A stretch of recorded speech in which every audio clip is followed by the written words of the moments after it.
It's obvious for anyone paying attention that Disney's been struggling at the box office this last year. I mean, we're seeing a huge line of bombs, and in fact, it's been reported that Disney lost nearly $900 million at the global box office within this last year. And this initial report came out before Indiana Jones and the Dial of Destiny was released, and now that's set to be the biggest box office bomb for Disney, and that's if it's not the biggest box office bomb for just any movie in general of all time. But we have this to contend with too, because it's just the fact that people just stopped caring about the Disney brand. I'm going to jump over to this article I pulled up from Variety. Disney's Haunted Mansion eyes $30 million debut Barbenheimer to remain on top. And this movie is set to be released this next week for people who don't pay attention, which apparently is a lot of people because this movie doesn't have a lot of buzz going on about it. Haunted Mansion is projected to gross 25 to 30 million from 3,700 North America theaters over the weekend. That's not a bad result for a kid-centric tentpole, especially in the wake of Barbie and Oppenheimer. Except for its pesky price tag, Disney spent $150 million to produce the film and tens of millions on promotional efforts. Apparently, those promotional efforts didn't work, leaving Haunted Mansion with a high threshold to reach profitability. And this high price tag is really what's killing Disney at the box office this last year, but it's not the only thing, but I will get to that later.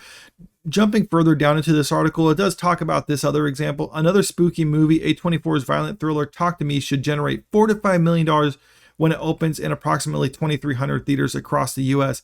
So 4 to 5 million doesn't sound too good compared to the 25 to 30 million for a Disney movie, except that the budget for this is around 4.5, let's say $5 million for this movie. So it's basically making its budget back on its opening weekend. For Haunted Mansion to do that, we'd need to see it pull in Barbie numbers, and it's not going to do that right now, or pretty much at all.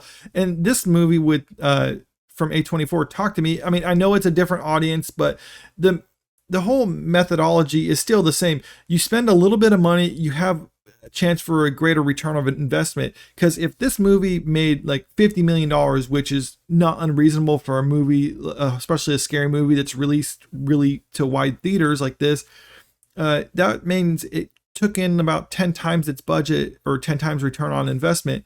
Whereas Haunted Mansion, to do that, it would need to make $1.5 billion at the global box office, which it's not going to do.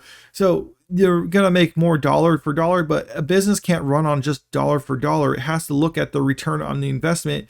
And it's just not looking good with the way Disney plans things. And I think they had the idea like, well, we're Disney. People expect big things from us, so we have to spend a lot of money.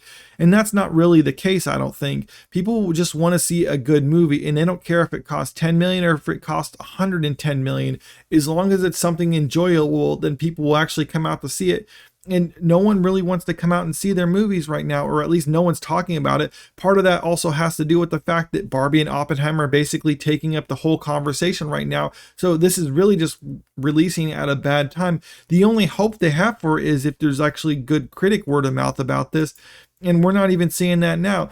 Maybe people will actually come see this and disagree with the critics. So like that 25 to 30 million dollars worth of people who came to see it on opening weekend will come out and tell their friends like, hey, it's a real good movie, you should go check it out. And word will start spreading that way, because Barbie and Oppenheimer are a week old, so maybe that's kind of old news, but it's not looking like it right now. And it is looking like this is just going to be another one of their bombs that's going to add to the list. And next one they have lined up is the Marvels coming out in November. Now, there is talk about delaying that because of the strikes that are going on, but they've delayed it several times already, so I don't necessarily expect that to happen, but it's still possible. But I think a lot of it might be predicated on how this does, because if this just tanks, they might either think like, well, we need to try to make some money this year, so release the Marvels, or they might think like, the Marvels is not going to do good, so we don't want to have another loss before the end of the year, so let's push that back. I mean, in other words, there's really no saying about what's going on, but either way, Disney's just having a tough time right now. And until they change course on how they make the movies, like I said, instead of making $150 million movie, make $10-15 million movies. And I think people will actually come out to see those, and maybe that gives them content for their platform too. Who knows? But let me know what you think about all this in the comments. Are you actually interested in seeing this movie or not? And if you like this video, make sure you click the like button, share the video, and subscribe to the channel if you want to stay up to date with the latest news. Thank you.